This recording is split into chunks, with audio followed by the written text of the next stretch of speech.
These 9 people have died after a bus from the Eldo Coach company crashed on the N3 highway.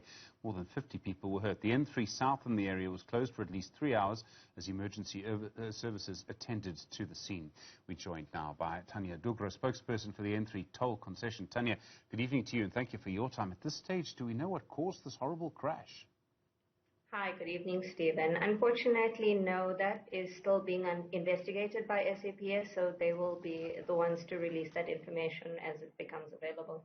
I understand we're joined now by Kwanele Ncalane from the Kwazulu-Natal Department of Transport. Kwanele, good evening to you. I realize early days, still a big investigation to do, but are you at any stage any closer to knowing what caused this accident?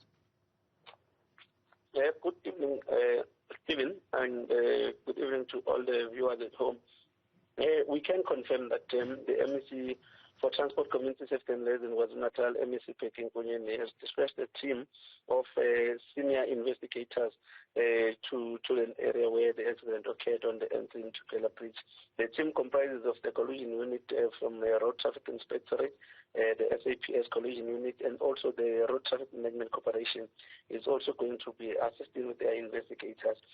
And we are also going to be bringing in experts who will look at the bus itself, if it was roadworthy at the time of the accident. But the investigation is going to include a number of areas. It's going to assess the condition and the defects in the bus, but also going to look at the driver, the documentation, and also the fitness at the time of the accident.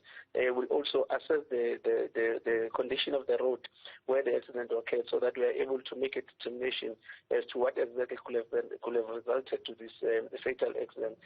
We are absolutely saddened by this, considering the fact that we are in the October Transport Month campaign, and as the province, we have not had any major accident during this month of October, and we're hoping that it's a trajectory that we are going to continue building on in the month of October, building to the festive season. But we have recorded this accident, which is a major concern to us. But what is also more concerning to the MEC is the fact that in September we had 2 accidents where close to 20 people died in those 2 accidents. They both involve minibus taxis, and this one involves a bus. So it says there's a serious challenge that we need to deal with when it comes to public transport. There's the mass mover of people. We need to intensify our campaigns and our efforts in terms of dealing with the public transport in our province and making sure that they protect the commuters as well.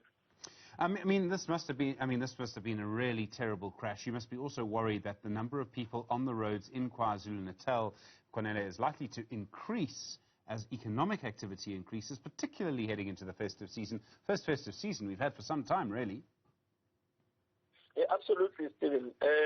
One must also place it on record that when it comes to long-distance coaches, we've had a reduction in terms of accidents. You'll recall in the past years, 5, 7 or so, that every time you knew that if it's festive season, there's going to be a major accident involving a long-distance coach. But since we made interventions, engaged with them as government, there has been a decline in terms of those accidents. So this one took all of us by surprise, and we are going to be making sure that moving forward, we stop these buses, we check them when they enter and leave the province of KwaZulu-Natal. But it also says we need to pay attention, not only as KwaZulu-Natal, but as provinces that are sharing borders, to make sure that the vehicles that are moving across our provinces are thoroughly checked and make sure that our people are safe. So there's going to be a concerted effort around areas where we are sharing borders with neighboring provinces, Mpumalanga, Eastern Cape,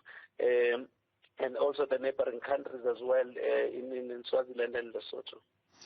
Thania, Dhoogra from the N3 toll concession, have you had accidents like this at that particular place on the N3 in the past? Some areas, the N3 is a nice big road, it's generally very safe, people do go very fast, we know.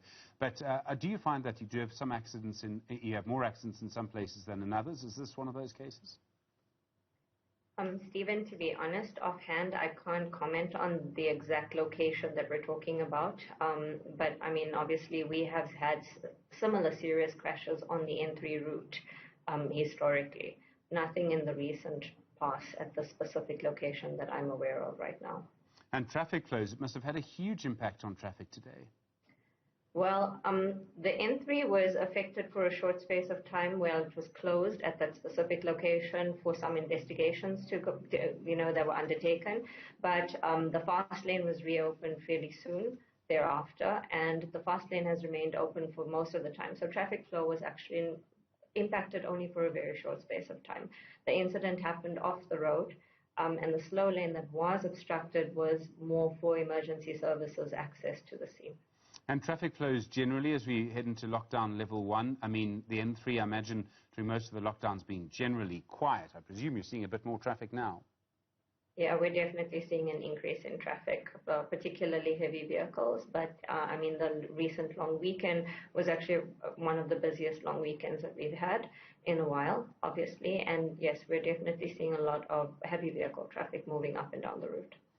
Thania, Dhoogra from the N3 toll concession, Kwanele and Ncalane from the Kwazulu-Natal Department of Transport. Thank you both for your time tonight on The Pulse, just explaining the latest on that accident.